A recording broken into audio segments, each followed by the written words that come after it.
जय हिंद। आज हमें संविधान का भाग 21 पढ़ना है, पार्ट 21, जिसमें आर्टिकल 371 सबसे ज्यादा इंपॉर्टेंट है, जो किस चीज का प्रावधान करता है? स्पेशल प्रोविजंस के। स्पेशल प्रोविजंस किसके? स्पेशल स्टेट्स के, अर्थात कुछ राज्यों के लिए ये कुछ विशेष प्रावधान करता है। कुछ राज्यों के लिए, अर्थात सभी के लिए तो नहीं होंगे, कुछ ही स्टेट्स के लिए होगा। और विशेष प्रावधान मतलब बाकी राज्यों से हटकर उन्हें कुछ ऐसे स्पेशल क्राइटेरिया में रखा गया है, कुछ विशेष चीजें उपलब्ध कराई जाती हैं सेंट्रल के द्वारा, जो उन्हें बाकी राज्यों से अलग बनाता है। अब हमें समझना यह है कि इन राज्यों को विशेष प्रावधान दिया क्यों गया, क्योंकि हमारे देश में संघ और केंद्र में हमेशा संघ और राज्य में हमेशा समानता की बात की जाती है। तो यहाँ पर संघ किसी भी राज्य को विशेष राज्य का दर्जा क्यों दे रहा है? पहला कारण। दूसरा, इसका क्राइटेरिया क्या होता है, अर्थात यदि विशेष राज्य का दर्जा दिया जा रहा है तो इसके लिए क्राइटेरिया क्या होना चाहिए, और कौन कौन से ऐसे राज्य हैं जिन्हें विशेष राज्य का दर्जा दिया गया है, और जिन्हें दिया गया है उन्हें ऐसे कौन कौन से अलाउंस, मतलब ऐसे कौन कौन से प्रावधान है या विशेष चीजें दी जाती हैं जो बाकी राज्यों को उपलब्ध नहीं है। तो हमें यह देखना है। आर्टिकल 371, अच्छा आपने आर्टिकल 370 का नाम सुना होगा। 371 जो विशेष राज्य का प्रावधान करता था, किस राज्य के लिए? जम्मू एंड कश्मीर के लिए। परंतु अब 370 को क्या कर दिया गया है? कंप्लीटली शून्य कर दिया गया है। अब वो अस्तित्व में नहीं है, अर्थात 370 की सारी पावर्स, जितनी भी थी शक्तियां, वो निष्क्रिय कर दी गई हैं। तो 370 हमें पढ़ना नहीं है। क्यों? क्योंकि जिस चीज का अस्तित्व नहीं है वो हमारे काम का नहीं है। तो 371 हमें पढ़ना है, भाग 21 हम पढ़ेंगे, जिसमें आर्टिकल 371 ए से लेकर 371 जे तक हम आज पढ़ेंगे। हर एक आर्टिकल या सब क्लॉज में अलग अलग राज्य को रखा गया है। अच्छा, एक सवाल और यहां पर आता है कि क्या ये पहले से था या इसे बाद में जोड़ा गया? क्या विशेष प्रावधान राज्यों के जो थे वो पहले से थे या इन्हें बाद में जोड़े गए?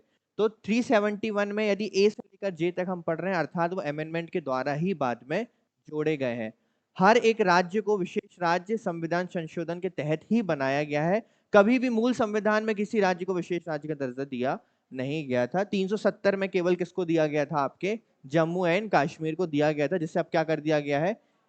निष्क्रिय कर दिया गया है। तो यही हमें देखना है आज। भारतीय संविधान का आर्टिकल नंबर 371, कौन सा पढ़ रहे हैं हम? भाग 21। इसमें उल्लिखित राज्यों के लिए विभिन्न विशेष प्रावधानों से संबंधित है। इसमें विभिन्न संशोधन है जो आर्टिकल 371 ए से लेकर कहां तक है? जे तक है। आर्टिकल 371 ए से लेकर जे तक। अभी हम देखेंगे कि ए में कौन सा स्टेट है, बी में कौन सा है, सी में कौन सा, और वहां से लेकर जे तक कौन से स्टेट रखे गए हैं। इनमें विभिन्न राज्यों के लिए अलग अलग प्रावधान शामिल है। अच्छा, ऐसा नहीं है कि विशेष प्रावधान किए गए तो एक क्राइटेरिया बना दिया कि ये जो 10 पॉइंट है ये होंगे विशेष प्रावधान और ये सारे के सारे 10 पॉइंट इन राज्यों को दिए जाएंगे, ऐसा नहीं है। हर एक राज्य के लिए अलग प्रकार का विशेष प्रावधान किया गया है। जिसे जिस विशेष प्रावधान की जरूरत है, किसी अलग शक्ति की जरूरत है, उसे वो चीज दी गई है। भारतीय संविधान के भाग 21 में देश के विभिन्न राज्यों के लिए बनाए गए सभी कानून का उल्लेख है। इसमें विभिन्न अनुच्छेद शामिल है, जिसमें अस्थायी, संक्रमणकालीन और विशेष प्रावधान शामिल है। ये कानून भारत से उसके राज्यों और राज्यों के विभिन्न संघों से बनी एक इकाई के रूप में संबंधित है। अर्थात हम इन्हें डिटेल में अभी देखेंगे कि ऐसी कौन सी शक्तियां हैं जो संघ राज्यों को उपलब्ध कराता है विशेष तौर पर, और दूसरे राज्य ये नहीं कह सकते कि हमें भी चाहिए। अच्छा, इस चीज को लेकर आपने अक्सर सुना होगा कि कभी वेस्ट बंगाल बोलता है कि हमें विशेष राज्य का दर्जा दो, कभी दूसरे स्टेट्स बोलते हैं कि हमें विशेष राज्य का दर्जा दो, पर ऐसा नहीं है। केंद्र चाहेगी तो देगी, वरना नहीं देगी। अब सभी विशेष राज्य का दर्जा चाहते हैं, वो क्यों चाहते हैं वो अभी हमें पता चलेगा। कुछ राज्यों के लिए विशेष प्रावधान करने का उद्देश्य क्या होता है? अच्छा, किसी भी राज्य को विशेष राज्य तब दिया जाएगा, उसमें कुछ क्राइटेरिया है। सबसे पहले कि वहां की जनजाति क्या होनी चाहिए? विशेष होनी चाहिए। वहां कोई ऐसी ट्राइब वास करती हो संपूर्ण राज्य में जो एक विशेषता हो, जिसमें केंद्र का विशेष ध्यान रखना जरूरी है। दूसरा, वो जो राज्य है वो किसी ना किसी अंतरराष्ट्रीय सीमा को साझा करते हो, तो उन पर विशेष निगरानी रखना जरूरी है। तीसरा, वहां पर बार बार ऐसी स्थिति उत्पन्न होती है कि राज्य उसे संचालित करने में असमर्थ होते हैं, या वहां का जो नेचुरल क्राइटेरिया है, या बोलना चाहिए प्राकृतिक वहां का जो वातावरण है, वो वहां पर डेवलपमेंट होने में बहुत बाधा उत्पन्न करता है। ऐसी स्थिति में वहां के लोग पिछड़े ना रह जाएं, इस वजह से केंद्र सरकार क्या करती है, उसे विशेष राज्य का दर्जा देती है और वहां पर डेवलपमेंट को बढ़ावा देने का कार्य करती है। तुलनात्मक रूप से अविकसित कुछ राज्यों के विकास का समर्थन करना। अब आप देखिए नॉर्थ ईस्ट हमारे जो स्टेट्स हैं, कुछ हमारे ऊपर के नॉर्थ के, वहां पर रेलवे लाइन भी बिछाना बहुत मुश्किल होता है। जहां रेलवे लाइन नहीं जाएगी वहां ट्रांसपोर्ट कैसे चलेगा? वहां तो सड़कें भी ऐसी होती हैं कि वहां बड़ी बड़ी गाड़ियां ट्रक्स जा नहीं सकते। तो वहां पर मूल संसाधन भी पहुंचाने हैं, प्लस वहां डेवलपमेंट भी करना है, वहां पे एक आधारभूत संरचना का विकास भी करना है। तो ऐसी स्थिति में अगर ये सारी चीजें राज्य के ऊपर छोड़ दी जाए कि आप ये कर लीजिएगा, तो क्या राज्य सक्षम होंगे? राज्य सक्षम नहीं होंगे। क्यों नहीं होंगे? क्योंकि किसी भी राज्य को फंड कहां से आता है? जब उस राज्य में एक विकसित आधारभूत संरचना होती है, फैक्ट्रीज होती हैं, एक टूरिज्म होता है, बहुत सारी चीजें वर्क करती हैं। जब सड़कें ही नहीं होंगी तो टूरिज्म कहां से आएगा? लोग उड़कर तो आ नहीं सकते उस राज्यों में। तो ऐसी स्थिति में सरकार मदद करती है, केंद्र या हमारा संघ मदद करता है उस राज्य को डेवलप होने में। कैसे? उसे विशेष राज्य का दर्जा देता है, उसे अनुदान प्रदान करता है, वहां की आधारभूत संरचना को डेवलप करने का कार्य करता है। उन राज्यों को अतिरिक्त सुविधाएं प्रदान करना जो बुनियादी ढांचे से पिछड़े हैं, बुनियादी ढांचे से पिछड़े हैं अर्थात अविकसित हैं, है ना? अब हमारा जो स्टेट है, मान लीजिए मध्य प्रदेश, तो हमारे मध्य प्रदेश को कभी भी एक अलग से विशेष राज्य का दर्जा प्राप्त नहीं हो सकता, क्योंकि मध्य प्रदेश के पास कुछ ऐसा अलग नहीं है जो बाकी राज्यों के पास ना हो। ठीक है, इस चीज को समझना। मध्य प्रदेश सेंट्रल में एकदम बैठा हुआ है हृदय बनकर, तो यहाँ पर ट्रांसपोर्ट की कोई समस्या नहीं है। यहाँ पर कोई इतनी ज्यादा डेवलप्ड विशेष जनजाति भी नहीं रहती है जिसको बहुत ज्यादा सुरक्षा की जरूरत है, जिसपे केंद्र की निगरानी बहुत जरूरी है। हमारे राज्य में जो जनजाति रहती है, राज्य सरकार उसका बहुत अच्छे से देखरेख करने में सक्षम है। इसके अलावा हमारे यहाँ की जलवायु भी ऐसी नहीं है कि यहाँ बहुत ज्यादा क्रिटिकल कंडीशंस बनती हो, विकास में भी कोई प्रॉब्लम नहीं है, इसलिए मध्य प्रदेश को विशेष राज्य का दर्जा नहीं दिया गया है। उन राज्यों से संबंधित आदिवासियों की सांस्कृतिक पहचान और रीति रिवाजों की क्या करना? रक्षा करना। औद्योगिक विकास के लिए वित्तीय सहायता और अधिक अनुदान सहायता प्रदान करना, और राज्य में वैधानिक मर्यादा को सुदृढ़ करना। ऐसे राज्यों को भी विशेष राज्य में रखा जाता है जहां पर वैधानिक मर्यादा को संभालना या सुरक्षित रखने का कार्य संघ सरकार करती है। कौन बनाता है कि किस राज्य को होना चाहिए विशेष राज्य में और किसे नहीं होना चाहिए? एनडीसी, राष्ट्रीय विकास परिषद, केंद्र सरकार का एक प्रशासनिक निकाय है। यह परिषद कुछ राज्यों के लिए विशेष प्रावधान प्रदान करने का निर्णय लेता है। यह विचार करने के लिए कुछ मानदंड रखे गए हैं कि कोई राज्य विशेष राज्य कब होगा। सामाजिक आर्थिक क्या हो, वहां पर पिछड़ापन हो, भौगोलिक सीमाएं हो अर्थात किसी अन्य राज्य से क्या करते हैं, किसी अन्य देश से उनकी सीमाएं लगती हो। उदाहरण के लिए दुर्गम भूभाग जैसे कि पहाड़ी क्षेत्र है, स्थान की संवेदनशीलता, अब जैसे कि मान के चलते अरुणाचल प्रदेश हमारा है, जैसे अब अरुणाचल प्रदेश की सीमा चाइना से लगती है, चाइना उसको अपने मैप में दिखाता है, अरुणाचल के कुछ हिस्से में वो कब्जा करना चाहता है। तो ऐसी स्थिति में अरुणाचल प्रदेश को सिर्फ अरुणाचल प्रदेश सरकार पर छोड़ दिया जाए तो सही नहीं होगा, उसे एक विशेष राज्य का दर्जा देकर केंद्र सरकार भी उस पर अपनी निगरानी बनाए रखती है। अंतरराष्ट्रीय सीमाओं पर होना, वित्तीय और ढांचागत बाधा होना, कम जनसंख्या घनत्व होना, जनजातीय समुदायों की पर्याप्त प्रतिशत उपस्थिति होना, और राज्य वित्त की अव्यवहार्य मात्रा अर्थात वित्त रूप से भी वो क्या हो? कमजोर हो। हमारे यहाँ पर एक चीज को लेकर लड़ाई चलती रहती है कि हमें भी स्पेशल स्टेट का क्या चाहिए?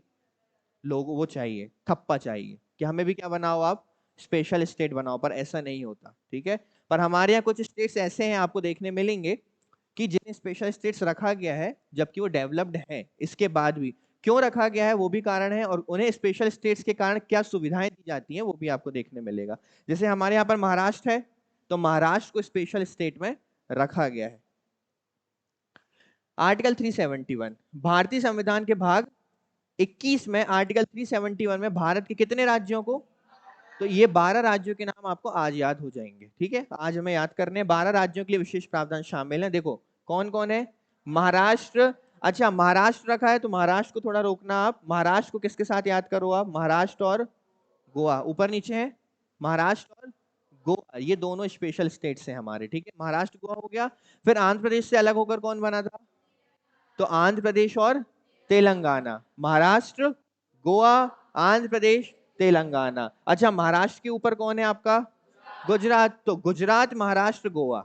ठीक है, सबसे ऊपर गुजरात है मैप में, फिर नीचे महाराष्ट्र, फिर नीचे गोवा, ये तीन हो गए। फिर आपके हो गए आंध्र प्रदेश और तेलंगाना। अब हम ईस्टर्न स्टेट्स में चलते हैं। सिक्किम, मिजोरम, अरुणाचल प्रदेश, असम, नागालैंड, मणिपुर और एक स्टेट है हमारा साउथ का, केवल कौन सा? कर्नाटका। अब ईस्टर्न स्टेट्स में अभी पूरे के पूरे नहीं है। पहला कौन है हमारा? सिक्किम, मिजोरम, अरुणाचल प्रदेश, असम, नागालैंड, मणिपुर। क्या आपको यहाँ त्रिपुरा का नाम देखने मिल रहा है? नहीं मिल रहा है, तो त्रिपुरा यहाँ पर नहीं है। क्या आपको यहाँ मेघालय का नाम देखने मिल रहा है? तो मेघालय, त्रिपुरा यहाँ पर नहीं है। ठीक है, सिक्किम, मिजोरम, अरुणाचल प्रदेश, असम, नागालैंड और कर्नाटका, मणिपुर और कर्नाटका। ठीक है, तो साउथ का एक स्टेट, थोड़ा ईस्टर्न को हटा देते हैं। हम पहले बात करते हैं गुजरात, महाराष्ट्र, गोवा। क्लियर है? इसके बाद आंध्र प्रदेश, उसी के साथ एक और साउथ का स्टेट रख दो, किसे? कर्नाटका। साउथ के 3 रख देते हैं हम। पहला आंध्र प्रदेश, तेलंगाना। ठीक है, अब ईस्टर्न में चलते हैं। सबसे पहला सिक्किम, मिजोरम, अरुणाचल प्रदेश, असम, नागालैंड, मणिपुर और कर्नाटका हम पहले कर चुके हैं। ठीक है, अब इसे आर्टिकल वाइज भी देखेंगे किस आर्टिकल में किसे रखा गया है। तो आर्टिकल 371 ए से लेकर जे तक इन राज्यों को रखा गया है। आर्टिकल 371 पिछड़े क्षेत्रों की आबादी के हितों की रक्षा का उद्देश्य बनाए रखता है। इसके अंतर्गत प्रावधान पिछड़े वर्गों को आर्थिक और सांस्कृतिक हितों की रक्षा करना है। आर्टिकल 371 यह भी सुनिश्चित करता है कि इन क्षेत्रों में किसी भी तरह से कानून की समझौता ना किया जाए। इस वजह से आपने मणिपुर में देखा होगा, नागालैंड में देखा होगा, विशेष फोर्सेस को भेजा जाता है वहां की कानून व्यवस्था को संभालने के लिए। अब हम भाग 21 और देख लेते हैं। भाग 21 में इन्हें रखा गया है अस्थायी और स्थायी प्रावधान शामिल है। इसमें आर्टिकल 371 से लेकर 392 तक ये शामिल है, परंतु विशेष राज्य का प्रावधान केवल किसमें किया गया है? 371। तो हमारे काम का केवल 371 है। संविधान के पहले भाग 21 में विवादास्पद अनुच्छेद कौन शामिल था?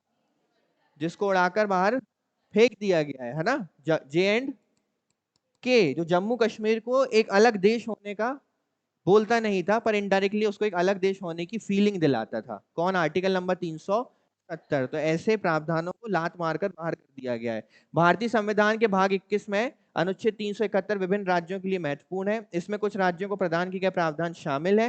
राज्यों के इन प्रावधानों के अलावा भाग 21 में राज्यों की शक्ति के संबंध में भी लेख लिखे गए हैं।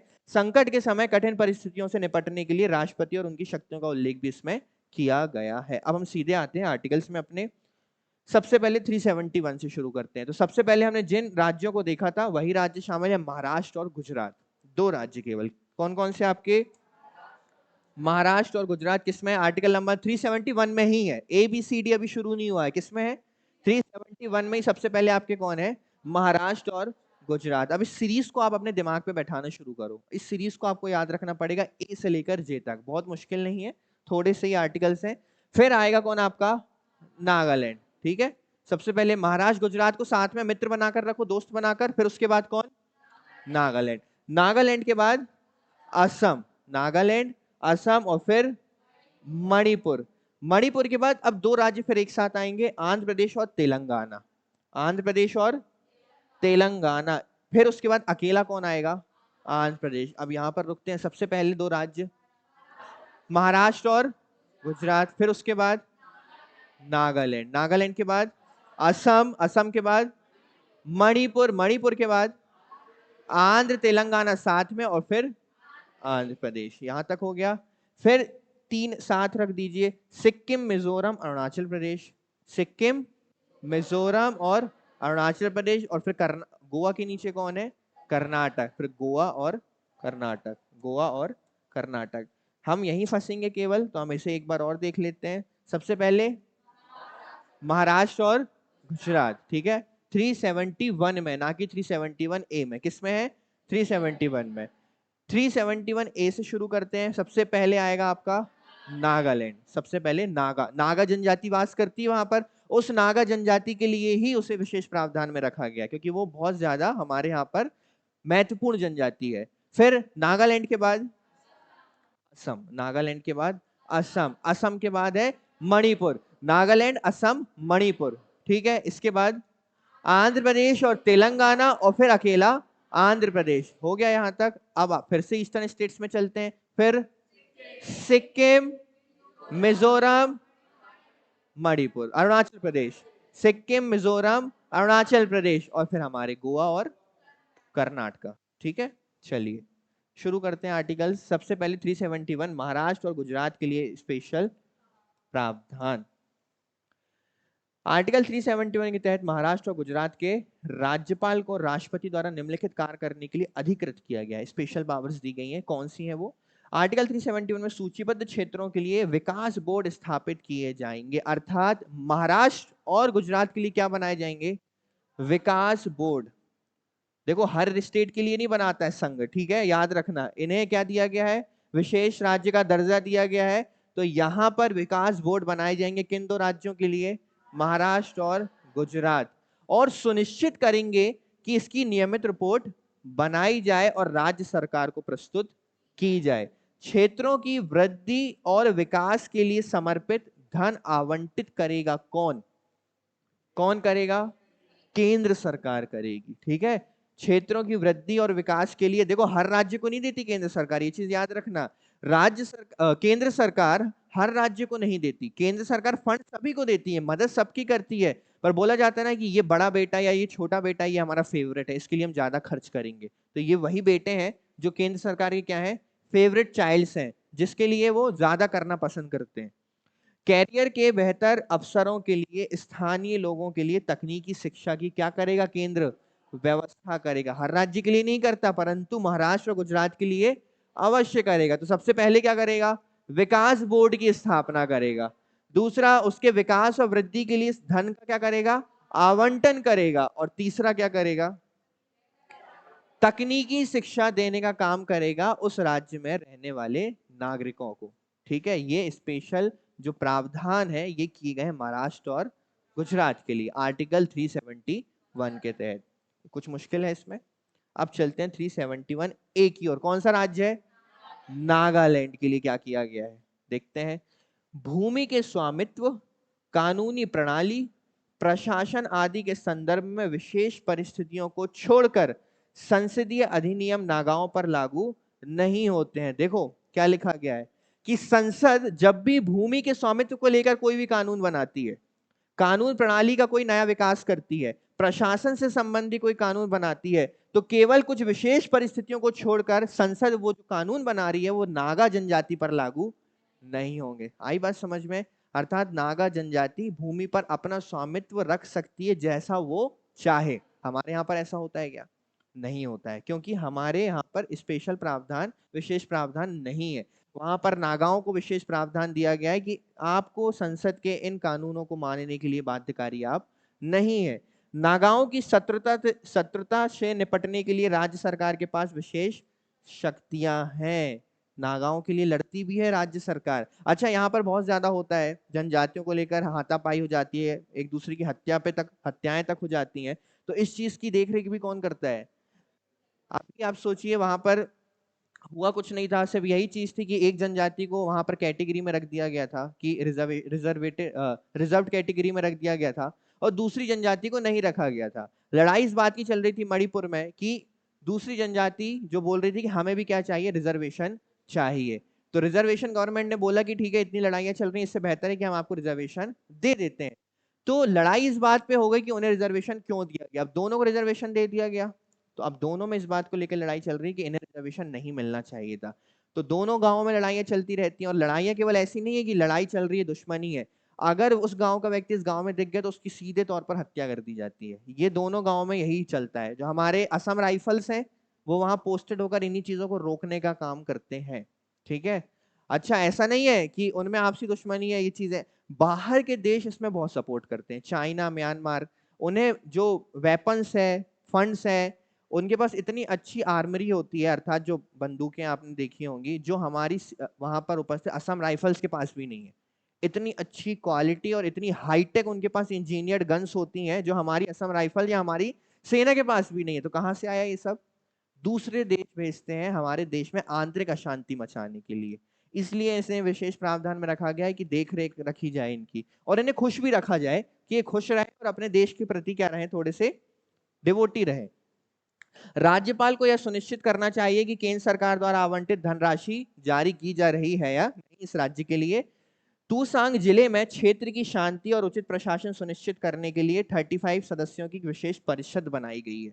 देखो नागालैंड का एक क्षेत्र है कौन सा, तुशांग जिला, इसको केवल संभालने के लिए, इसकी शांति और यहाँ प्रशासन बनाने के लिए अलग से एक 35 सदस्यों के लिए, क्या 35 सदस्यों की काउंसिल बनाई गई है, जो केवल किस पे ध्यान देती है।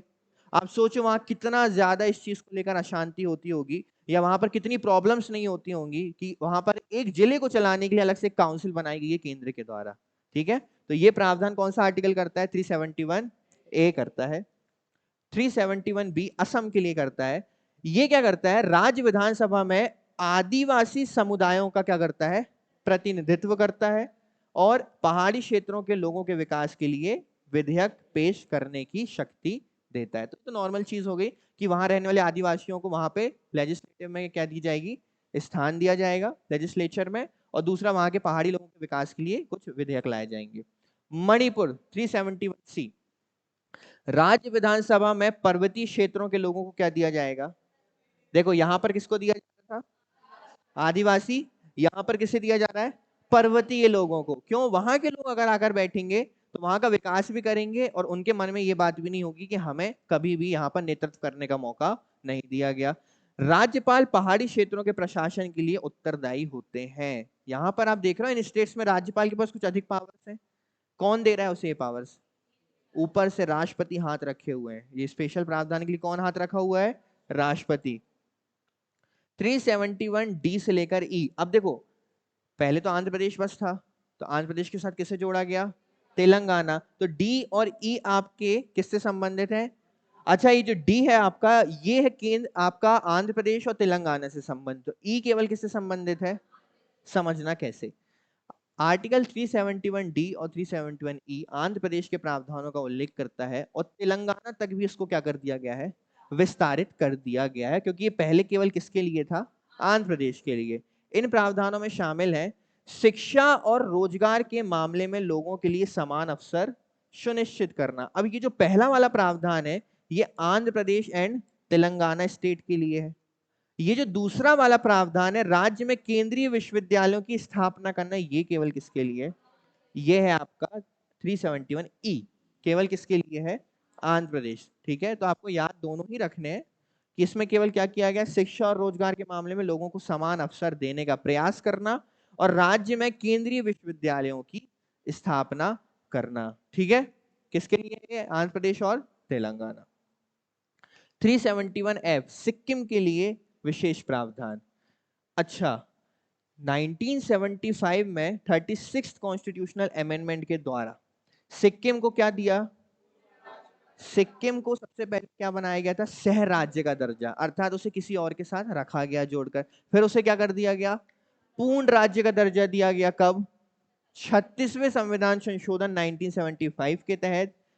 इसके साथ ही इसे किसमें जोड़ा गया, 371F में, और इसे बोल दिया गया कि आपको हम विशेष राज्य का दर्जा प्रदान करते हैं। सिक्किम की विधानसभा में यह प्रावधान किया गया है कि 30 से कम सदस्य नहीं हो सकते। किससे कम, सिक्किम विधानसभा में हमेशा 30 से अधिक सदस्य होने चाहिए। सिक्किम में लोकसभा का एक प्रतिनिधित्व होगा, अर्थात सिक्किम में लोकसभा की कितनी सीटें होंगी, एक सीट होगी। राज्य में शांति सुनिश्चित करने के लिए राज्यपाल को विशेष शक्तियां दी गई हैं, और भारतीय संघ के राज्यों के कानूनों को सिक्किम तक भी बढ़ाया जाएगा, अर्थात भारतीय संघ जो कानून बनाएगा उसे सिक्किम तक भी बढ़ा। देखो सिक्किम अपने आप में स्वतंत्र हुआ करता था, सिक्किम को जोड़ना बहुत आसान नहीं था, और सिक्किम को एकदम से सारी पावर्स देना भी आसान नहीं था, क्योंकि आप किसी को बंधन में रख सकते हो पर उसके अंदर वो राष्ट्रहित की भावना अपने आप नहीं जाग सकती, उसे धीरे धीरे डेवलप होने में समय लगता है। तो पहले उसे किसी राज्य के साथ मित्रपूर्ण संबंध में रखा गया, फिर लगा कि हाँ इसे पूर्ण राज्य बना देना चाहिए तो बना दिया गया। उसके बाद अब उसे कुछ स्पेशल पावर्स दी गई, उसको नेतृत्व दिया गया, उसको लोकसभा में एक स्थान दिया गया, उसकी खुद की एक विधानसभा बनाई गई, और फिर उसके बाद जो संघ कानून बनाता है उसको कहां तक बढ़ाया गया, सिक्किम तक बढ़ाया गया। ये देता है किसको प्रावधान, हमारे सिक्किम को। मेनली जो एग्जाम में सबसे ज्यादा इंपॉर्टेंट चीजें होती हैं वो ये होती हैं कि किस आर्टिकल के तहत विशेष प्रावधान दिया गया है। ठीक है, हो सकता है कि आपको इतना ज्यादा चीजें ना समझना पड़े कि किसने क्या क्या दिया, वो तो हम सिर्फ चीजों को समझने के लिए कर रहे हैं, पर ये जरूर पता होना चाहिए कि जो एफ है ये सिक्किम से संबंधित है। ये आपको पता होना चाहिए कि 371F किससे संबंधित है, सिक्किम से संबंधित है। इसके बाद जी, मिजोरम। 371 जी। अब नागालैंड में कैसे लोग रहते हैं? नागा जनजाति। यहाँ रहते हैं मीजो। कौन रहता है? केंद्र मीजो लोगों को सामाजिक प्रथाओं और पारंपरिक रीति रिवाजों से संबंधित मामलों में हस्तक्षेप नहीं कर सकता। ठीक है, तो हमारे यहाँ कुछ जनजातियां होती हैं जो अपनी चीजों पर रहना पसंद करती हैं, उन्हें मत छेड़ो आप। वो जिस प्रकार से कृषि करते आ रही उन्हें करने दो आप। जैसे खाना पीना, जानवरों का शिकार करना, पेड़ों की कटाई करना, अपने भू आवास में अपनी योजना बनाना, अपना घर बनाना, जिस प्रकार से उनको जो करना है करने दो, वो हस्तक्षेप पसंद नहीं करती। सेम चीज हमारे जो अंडमान निकोबार में सेंटिनीज आइलैंड में जनजाति रहती है वो भी है कि हमसे दूर रहो। उनको तो ये भी नहीं पता कि उनके देश का राष्ट्रपति कौन है, प्रधानमंत्री कौन है, और उनके देश का नाम भारत है। उन्हें तो ये भी नहीं पता सेंटिनीज को, उनको सिर्फ इतना पता है भाला पकड़ के मार देंगे जो भी यहाँ आया। आई बात समझ में? इसलिए सेना खुद इस चीज को प्रोटेक्ट करती है कि उस एरिया में कोई भी एंट्री ना करे, उनको उनके साथ छेड़छाड़ ना करे। वो आज भी हमारे जो पुराने लोग हैं वैसे ही रहते आ रहे हैं। वो उनकी भाषा अलग है, उनका रहन अलग है, उनका रहन सहन अलग है, खान पान अलग है। उनको पता ही नहीं है कि समुद्र के आगे भी एक देश है, वहां पे श्रीलंका है, यहाँ पर भारत है, नीचे मालदीव से जहां वो जा सकते हैं ट्रिप मनाने, घूमने फिरने। कुछ नहीं पता उन्हें। उन्हें सिर्फ ये पता है ये हमारा आइलैंड है, ये हमारा घर है, हमें यहाँ पर रहना है। तो सेना भी कोशिश करती है कि उसके आसपास कोई भी ना आ जाए। लास्ट टाइम जब वहां जो गया था वो तो आपको पता होगा, आपने सुना भी होगा न्यूज में, एक वहां पे वेस्टर्न पत्रकार चले गए थे, यूरोपियन पत्रकार, जिनकी उन्होंने हत्या कर दी थी। ठीक है, मीजो। हाँ, इसके अलावा सबसे बड़ा रीजन क्या है कि हम अब इस चीज को लेकर बहुत ज्यादा यूज टू हो चुके हैं। सर्दी खांसी, या फिर आज देखो अब टीबी जैसी बीमारियां भी ठीक हो जाती हैं, मलेरिया डेंगू कुछ भी होता है, जॉइंटिस, तो वो ठीक हो जाता है क्योंकि यहाँ दवाइयाँ वैक्सीनेशन सब कुछ उपलब्ध हो चुका है। आपकी बॉडी यूज टू हो गई, उनकी बॉडी यूज टू नहीं है। उनके लिए वो छोटा सा बैक्टीरिया उनकी संपूर्ण सेंटिनीज जनजाति को समाप्त कर सकता है। ठीक है, छोटा सा आप सोचिए, छोटा सा डेंगू उनको कंप्लीटली समाप्त कर सकता है, छोटा सा मलेरिया आपके द्वारा जाने से वहां कंप्लीटली वैनिश कर सकता है उस कंप्लीट आइलैंड को, कि वहां कोई जनजाति वास भी करती थी। और वो तो आपसे वैक्सीनेशन लेने से रहे कि आप सोचो कि सबको इंजेक्शन जाके लगा दोगे, तो ऐसा हो नहीं सकता। आप उन्हें गोलियां जाके तो दोगे तो वो तो खाने से रहे, उन्हें पता ही नहीं कि इसको मेडिसिन बोलते हैं, ये गोलियां होती हैं, क्योंकि वो अपनी पारंपरिक जिंदगी जीते आ रहे हैं। इसलिए गवर्नमेंट और चाहती है कि वहां पर किसी भी चीज का हस्तक्षेप ना हो, किसी को भी एंट्री ना दी जाए। मिजो कानूनों के अनुसार नागरिक और आपराधिक न्याय दिया जाता है। यहाँ के लोगों को जो न्याय दिया जाता है वो किसके द्वारा दिया जाता है? मीजो कानूनों के अनुसार दिया जाता है। संपत्ति खरीदना और बेचना राज्य सरकार के विवेक पर निर्भर है। और राज्य विधानसभा में अभी हमने पहले किसका पढ़ा? 30 सीटें किसकी? किसकी? असम की कितनी होनी चाहिए? कम से कम।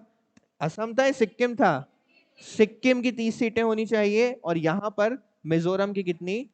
40 सीटें कम से कम होनी चाहिए। ये विशेष प्रावधान करता है किसके लिए? तो जी मतलब मिजोरम, एफ मतलब सिक्किम, ठीक है, एच अरुणाचल प्रदेश। राज्य की कानून व्यवस्था पर राज्यपाल का सर्वोच्च नियंत्रण होगा। और राज्य विधानसभा में इसकी कितनी सीटें होंगी? 30 सीटें होंगी। देखो अभी 30 किसकी थी और किसकी हो गई? 40 किसकी? मिजोरम। 40 किसकी? ठीक है, इसके बाद आई। अच्छा, आई तो बहुत इजी है, I want to go Goa, तो याद रहेगा आप लोगों को, सब जाना चाहते हैं यहाँ पर, गोवा जाना चाहते हैं। ठीक है, संपत्ति और भूमि के हस्तांतरण या अधिग्रहण पर राज्य सरकार का अधिकार है। राज्य विधानसभा में न्यूनतम, इसकी भी कितनी सीटें? ये देखो 30 30 30 और एक 40, 30 वाले 3 बन गए आपके, सिक्किम, अरुणाचल प्रदेश और 40 वाला मिजोरम। लास्ट है जे, कौन? कर्नाटक। 371 जे कर्नाटक प्रावधानों को संदर्भित करता है। देखो ये क्या करता है, हैदराबाद कर्नाटक क्षेत्र के लिए अलग अलग विकास बोर्ड बनाए गए हैं। अच्छा, अब हैदराबाद तो अब ऐसा है कि कहाँ चला गया आपका, तो यहाँ पर भी क्या बनाए जाते हैं? विकास बोर्ड बनाए जाते हैं, जिनकी रिपोर्ट प्रतिवर्ष विधानसभा में प्रस्तुत की जाती है। अच्छा, ये विकास बोर्ड हमने कहीं और भी देखे थे अभी, कहाँ? महाराष्ट्र और गुजरात में। क्षेत्र के विकास के लिए धन का समान वितरण आवंटित सुनिश्चित करना, संसाधनों में छात्रों के लिए आरक्षण और क्षेत्र में संबंधित लोगों के लिए सरकारी कार्यालयों में पदों का आरक्षण। उन्हीं लोगों का, कहाँ के लोगों का? कर्नाटक के लोगों का। तो आप वहां पे स्पेशल ये प्रावधान कर सकते हैं किस आर्टिकल के तहत? 371 जे के तहत। अब एक बार मुझे सीक्वेंस बताना जरा, सबसे पहले 2 राज्य कौन से थे? किस में थे? 371 या ए में? 371 में। इसके बाद नागालैंड, नागालैंड के बाद असम, असम के बाद मिजोरम के बाद आंध्र प्रदेश और तेलंगाना, आंध्र प्रदेश और तेलंगाना। उसके बाद आंध्र प्रदेश, बेटा मिजोरम था यहाँ पे, क्या है ये? मणिपुर। ठीक है, सुन के मत बोलो, आपको जो आंसर पता है वो बोलो।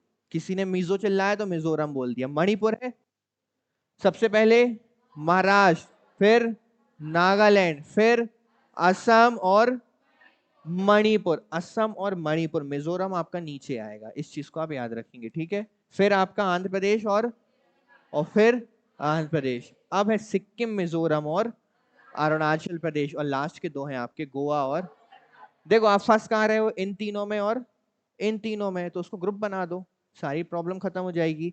नागालैंड, असम और मणिपुर। नागालैंड, असम, लो नाम सबसे इजी हो गया। ठीक है, NAM, नाम। एन से, ए से, मिजोरम नहीं, क्या? मणिपुर। नहीं तो इसको नामा कर लो आप, पर क्या करना? मणिपुर याद रखना। ठीक है, फिर पता है आपको आंध्र प्रदेश और तेलंगाना, फिर आंध्र प्रदेश, फिर सिक्किम, मिजोरम और अरुणाचल प्रदेश। अब ये तीन आपको पता है तो इन तीन का सीक्वेंस तो याद रखना पड़ेगा, सिक्किम, मिजोरम और लास्ट के दो कौन है आपके? गोवा और कर्नाटका।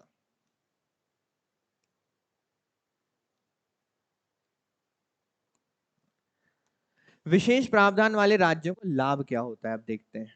विशेष प्रावधान प्राप्त करने वाले अनेक लाभ जुड़े हुए हैं। इनका उपयोग संबंधित राज्यों में सुधार लाने प्रभावी ढंग से किया जा सकता है। अब क्या होता है कि राज्य व्यय निधि का 90% केंद्र सरकार से प्राप्त करती है। किसी भी चीज को डेवलप करने में जो अनुदान होता है उसमें 90% किसका लगेगा? केंद्र का। मात्र 10% किसका लगता है? इसलिए सभी राज्य रोते रहते हैं कि हमें भी स्पेशल राज्य का दर्जा दो। क्यों? ताकि डेवलपमेंट में सारा पैसा किसका लगेगा? हमारा तो मात्र 10% ही लगने वाला है। 0% ब्याज पर क्या दिया जाता है? ऋण। कितने प्रतिशत? मतलब 0% इंटरेस्ट। 0% इंटरेस्ट पर उन्हें क्या दिया जाता है? ब्याज दिया जाता है। एक वित्तीय वर्ष के बाद खर्च नहीं की गई राशि आगे बढ़ा दी जाती है और समाप्त नहीं होती है, अर्थात जो राशि खर्च नहीं है उसे फिर से अगले साल क्या कर दिया जाएगा? ऐड ऑन कर दिया जाएगा। आयकर यानी इनकम टैक्स, GST और सेवा कर में क्या की जाती है? मतलब जितना टैक्स दूसरे राज्यों में लग रहा है उनसे कम टैक्स इन राज्यों में लगता है। सीमा शुल्क और उत्पाद शुल्क में क्या दी जाती है? छूट दी जाती है। इन्हीं चीज को तो लेकर रोते रहते हैं ना राज्य, तभी तो गोवा में आपको पेट्रोल सस्ता देखने मिलता है। गोवा आप जाएंगे तो वहां पे आपको 10-10 रुपए का अंतर देखने मिलेगा। ठीक है, और ज्यादा भी देखने मिल सकता है। राज्य विकास परियोजनाओं के लिए बड़ी मात्रा में केंद्र निधि का आवंटन किया जाता है और ऋण राहत योजनाओं के रूप में विशेष, अब देखो एक तो वैसे ही आप ऋण क्या दे रहे हो? 0% इंटरेस्ट पे दे रहे हो, उसके बाद भी आप ऐसी योजनाएं ला देते हो कि ऋण से क्या दी जाएगी आपको? छूट, राहत, कंप्लीटली फ्री बांट दिया आपने, तो अच्छी चीज है। इसलिए राज्य क्या करते हैं? हमको विशेष राज्य का दर्जा चाहिए, चीखते रहते हैं, चिल्लाते रहते हैं, परंतु नहीं। ममता दीदी रोती रहती हैं। ममता दीदी कहती है हमको विशेष विशेष राज्य का दर्जा दो। क्यों चाहिए? क्योंकि हमारे पास भी अंतरराष्ट्रीय सीमा है, चिकन नेक है हमारे पास, जो कि बहुत संवेदनशील इलाका है, पर हमारे केंद्र को पता है ये वैसी विशेष बनी बैठी है, अगर इन्हें और विशेष दे दिया। ममता बनर्जी हमारे देश के उन मुख्यमंत्रियों में से एक है जिनके लिए देश से बढ़कर उनकी कुर्सी है। ठीक है, ये मैं इसलिए कह रहा हूं क्योंकि उन्होंने पूरा राज्य भर दिया है बाहर के लोगों से। वहां पर आप जाएंगे, एक बार घूम कर आइए वेस्ट बंगाल, समय मिले तो आपको वहां के लोग भारतीय तो समझ में कहीं से नहीं आएंगे, और वहां पे जो भारतीय रह रहे हैं वो बहुत प्रताड़ित है, और वो भी ज्यादा समय के लिए नहीं है। विशेष प्रावधानों के संबंध में चिंता के कुछ मुद्दे हैं। चिंता के वही मुद्दे हैं, बड़े भाई के लिए, छोटे भाई के लिए ज्यादा कर, दूसरा भाई तो बुरा मानेगा, मानेगा कि नहीं मानेगा? उसके मन के कपड़े दिला दिए, और हमारे मन में क्या? हमारा क्या? तो बस वही चीज है। जितना इसका उद्देश्य समग्र कल्याण है, कुछ राज्यों के लिए विशेष प्रावधानों के अनुदान की अपनी सीमाएं भी हैं। यह सभी राज्यों में समानता की स्थिति के संबंध में असहज प्रश्न उठाता है। यह अनावश्यक तनाव पैदा कर सकता है और देश के एकजुट ताने बाने को क्या कर सकता है? बिगाड़ सकता है, एकता को बिगाड़ सकता है।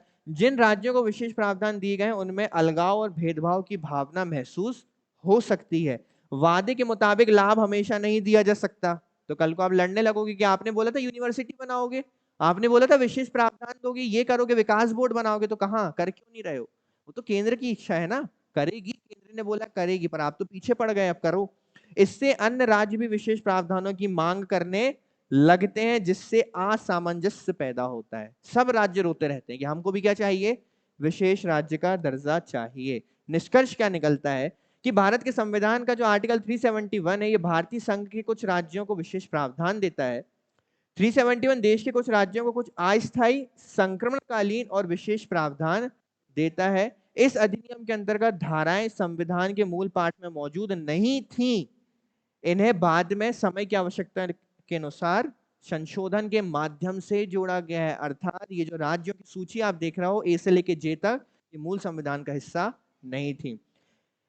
371F अद्वितीय है क्योंकि यह सिक्किम के भारत में विलय से संबंधित है। जो 371F है, इसको बहुत अच्छा माना गया है क्योंकि इसने सिक्किम को कहीं ना कहीं भारत का एक अभिन्न अंग बनने में क्या किया है, मदद किया है। इस अनुच्छेद का प्राथमिक उद्देश्य राज्यों के पिछड़े क्षेत्रों की जरूरतों को पूरा करना, धार्मिक सामाजिक प्रथाओं से संबंधित उन लोगों के अधिकारों की भी रक्षा करना है। इस प्रकार अनुच्छेद 371 हमारे संविधान की एक अनूठी विशेषता है, जिसका उद्देश्य कुछ क्षेत्रों में सकारात्मक कार्यवाही प्रदान करके समाज में समानता उत्पन्न। अब देखो, जैसे हमारे कुछ डिसेबल्ड लोग होते हैं, तो उन्हें कुछ अलग से क्या की सुविधाओं की जरूरत होती है। जैसे एक व्यक्ति होना चाहिए, मान लो कि वो दिव्यांग है, पैरों से चल नहीं सकते, तो कोई व्यक्ति होगा जो उन्हें लेकर चलेगा, रोड क्रॉस कराएगा। आप यही मान के चलिए कि यही हमारे विशेष राज्य, कि उन्हें विशेष राज्य का दर्जा इसलिए दिया गया है क्योंकि पहले उनके अंदर हीन भावना नहीं आनी चाहिए कि देखो सारे जो राज्य हैं वो डेवलप्ड हो रहे हैं और हम पड़े हुए हैं कोने में, पहली चीज। दूसरी चीज, केंद्र सरकार हम पर ध्यान नहीं देती, सिर्फ उन पर ध्यान देती है। होता है ना कि समाज में अक्सर दिव्यांग लोगों पर, उनको ये चीज फील होती है कि समाज हम पर ध्यान नहीं देता, कि हमारी स्थिति बहुत ही दयनीय है, बहुत बुरी स्थिति है। पर धीरे धीरे क्या किया जाता है, ऐसा नहीं है, उनको समझाया जाता है कि हम आपके लिए भी बहुत कुछ कर रहे हैं। सरकारें करती हैं, आपने देखा होगा कि उनको स्कूटर्स देती हैं। तो आप उन्हें कंपेयर कर लो इन स्टेट से कि इनके ये जो पिछड़े हैं, अविकसित हैं, आधारभूत संरचना यहाँ पर केंद्र सरकार क्या करती है, उन्हें वो चीज प्रोवाइड करती है। क्यों? ताकि वो खुश रहें और उस समाज का, अर्थात इस देश का हिस्सा स्वयं को माने और इस देश में जुड़कर रहें, और उनके अंदर देश को लेकर एक सकारात्मक भावना हो, ना कि नकारात्मक भावना हो। अब दूसरे राज्य जिनके हाथ पैर सही है, अब वो बोलेंगे कि हमें स्पेशल स्टेट का दर्जा दीजिए, तो आप क्या कीजिए, पहले अपने टांगे तोड़कर आइए, यही बोल सकते हैं हम उनसे, ठीक है? क्योंकि स्पेशल स्टेट्स का दर्जा कोई भीख नहीं है, वो एक जरूरत है जो उस राज्य को जरूरी है, जो उसको देना आवश्यक था। हर स्टेट को ये दिया नहीं जा सकता है, ठीक है ना? ये चीज समझ में आई। स्पेशल स्टेट्स होते क्या है, क्यों दिए गए हैं इन्हें, ये समझ में आया। या तो अंतरराष्ट्रीय सीमा लगती हो, या सुरक्षा का कोई मुद्दा हो, कोई विशेष जनजाति निवास करती हो, अत्यधिक पिछड़े हो शिक्षा की दृष्टि से, आर्थिक दृष्टि से, या वहां की जो आधारभूत संरचना है वो एकदम क्या हो, निष्क्रिय हो, या एकदम बहुत ही बुरी व्यवस्था या कंडीशन में वो हो, तो उसे क्या दिया जाता है, विशेष राज्य का दर्जा दिया जाता है। इन शक्तियों का दुरुपयोग ना हो, इसकी देखरेख राज्यपाल करते हैं। सभी शक्तियां या सभी कार्य किए जाएंगे, इसकी देखरेख केंद्र या संघ करता है। प्रॉब्लम तब आती है जब राज्य इस चीज की जिद करने लगे कि आपने इस चीज का वादा किया था, ये अब तक पूरा क्यों नहीं हुआ है। प्रॉब्लम तब आती है जब दूसरे राज्य इस चीज की जिद करने लगे कि हमें भी स्पेशल राज्य का क्या चाहिए, दर्जा चाहिए। तो नेगेटिव्स भी आएंगे, पॉजिटिव्स भी आएंगे, पर जब दोनों को कंपेयर किया जाएगा तो हमें पॉजिटिव साइड ज्यादा देखने मिलता है। तो हर चीज में बुराई होती है, तो थोड़ी बहुत एक दो चीजें इसमें भी है कि दूसरे राज्य में थोड़ा सा एकता की भावना कम होती है, भेदभाव की भावना आती है, पर ये सब कहने की बातें हैं। जब जब कुर्सियां बदलेंगी, जब जब वहां पे नए नेतृत्वकर्ता बैठेंगे, उनकी सोच अलग होगी। कुछ इस चीज को समझेंगे कि हाँ हमें आवश्यक नहीं है, हम अपने आप में काबिल हैं। कुछ इस चीज को नहीं समझेंगे और जिद करेंगे कि हमें भी क्या चाहिए, स्पेशल स्टेट का दर्जा चाहिए। तो वो अपनी अपनी विचारधारा की बात है, अपनी अपनी सोच की बात है। तो ये आपका इससे लेकर आपका जो जे तक है, तो मैं कल आपसे इस बारे में चर्चा करूंगा। इस सीक्वेंस को आप याद रख लीजिएगा, जो शायद अब आपको याद हो गया हो। बस शुरू के 3 याद रखना, एन ए एम, एन से नागालैंड, ए से असम और मणिपुर। क्लियर है? चलो याद कर लेना। जय हिंद।